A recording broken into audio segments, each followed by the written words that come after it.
What's up, everybody? It's your boy Jules, and this is the Unathletic Playbook. What's going on, man? I appreciate y'all tuning in. Little different segment tonight. We're going to talk about the NFL MVP race. My opinion, who I think should be in, and who is the top five. So, yeah, let's dive into it, man. First off, I think the NFL MVP race has kind of been all over all year. We had, talks about Dak Prescott. We had talks about Brock Purdy. Talks about CMC and Josh Allen. So it's kind of been all over the place this year.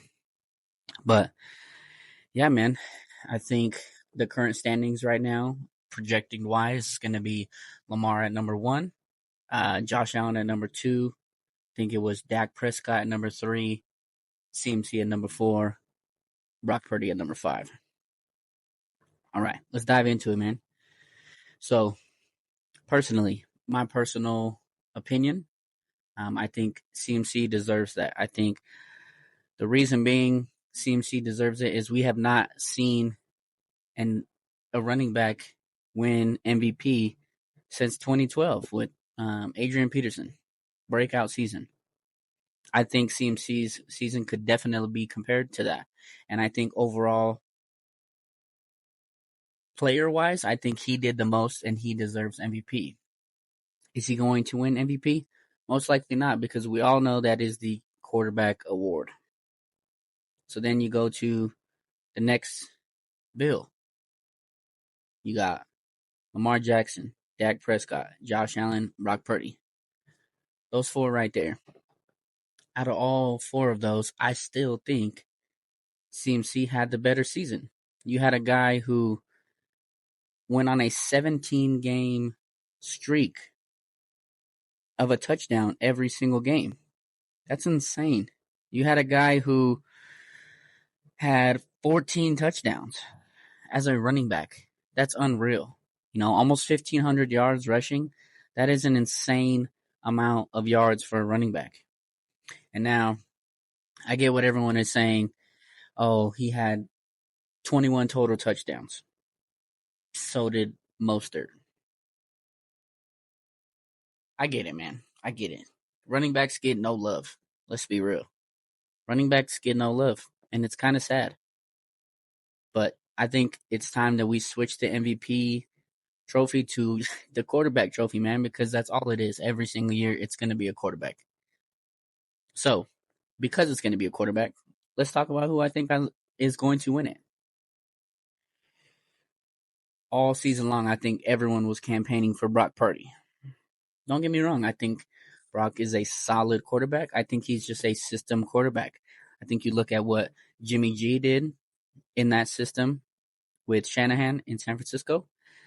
I think Brock Purdy is also thriving in that system. Shanahan knows how to make quarterbacks get taken to the next level. And you're right. I think it's time we all put some respect on Purdy's name, especially if they win the Super Bowl. Mr. Irrelevant, last pick in the draft, comes out after his quarterback gets injured and just starts balling out. So I think people can make a case on why he was in the running. I think that stretch that San Francisco had at the end where they were just not playing that great, I think that kind of really diminished his chances of being MVP. So you go up the ladder. Dak Prescott. Yeah, I think people will always go to bat for the Cowboys, regardless if, they're just false gold every time. I think we're seeing that. I think Dak had a year where you threw for almost 4,500 yards. You had 36 touchdowns and 9 interceptions. I get it, man. But when it comes crunch time, you can't win that big game. I don't think you deserve to win MVP. Personally, that's just my opinion. I don't really care for Dak. I think a lot of it has to do with the weapons that are around him. I don't really think he's that great of a quarterback. Not good enough to win MVP, in my opinion. Let's move up the ladder. We got Josh Allen, 4,300 passing yards, 29 touchdowns, 18 picks. And you're in second in the MVP race? That just doesn't sit right with me, man. Like, you have the most interceptions out of the entire MVP race. Out of the entire MVP race, you have the most turnovers. Yet you're sitting second in the MVP race. Doesn't make sense to me. I love Josh Allen. Had him on my fantasy team. I really like what he does. I think it's kind of like a situation with Dak. Come crunch time, it's just not there, man. And I think him and Diggs are no longer on the same accord. I think we've seen that for a while, and I think Diggs is going to move on, or Buffalo is just going to trade him. But I don't see another year of the Diggs and Allen connect, which at one point was so lethal. You look at the start of the season, Diggs was scoring a touchdown consistently, basically every game. Tail end of the season, it's just what the Bills do, man. They just somehow forget how to play. Do I think the officiating was wrong for the Buffalo game? Absolutely. That playoff game doesn't make sense, but that's another topic. Then you go up to the leading MVP race candidate, which would be Lamar Jackson. If it's not going to be CMC, man, I think Lamar deserves it. I think Lamar took a very injured team and took some young guys and really just balled out. You know, he didn't have the most passing yards. He didn't have the most touchdowns. But when you look at a production standpoint, what you did for a team and what Baltimore was doing in the AFC all year, that's enough, I think, to carry you. You're the most valuable player, and what you do individually contributes to the success to your team. And I think that's really important. So personally, I think Lamar deserves it. I think he is going to win the MVP race. But if it was my way, I think CMC earned it, deserves it, should get it. Because we haven't seen a running back at this caliber playing this consistently well and staying healthy for the most part since Adrian Peterson in 2012. And we all know that season. Adrian Peterson, undeniably, just insane caliber running back.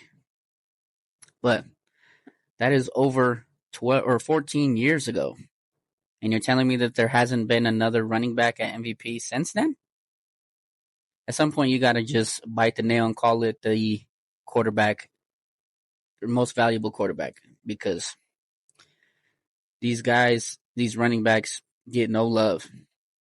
The fact that CMC is top 5, but not even top 3. Come on, man. Breaking multiple records. I mean, you're in company with the greatest 49er, if not greatest, actually the greatest receiver of all time. My personal favorite. Y'all see the sticker back there? That's Jerry Rice. You're in company with that. That says a lot, man. For a very long time, just Jerry Rice's records are just, for all of us, thought were unbreakable. So I think CMC deserves to be that candidate, especially with the way the NFL is right now, and it's a passing game.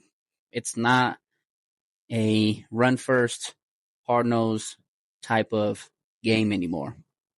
But you have a guy who they get the ball on their own 20 and he's taking it 80 yards consistently. That's a running back that's making his own plays, his own decisions, and executing for his team on such a high level when that team has already so many weapons. So many weapons. Debo, Kittle, Ayuk. Like, the list goes on, man. There's so many weapons on that team. Yet you have a guy that scores 17 consecutive touchdowns. Man, it's sad to see, bro. I really wish running backs would get more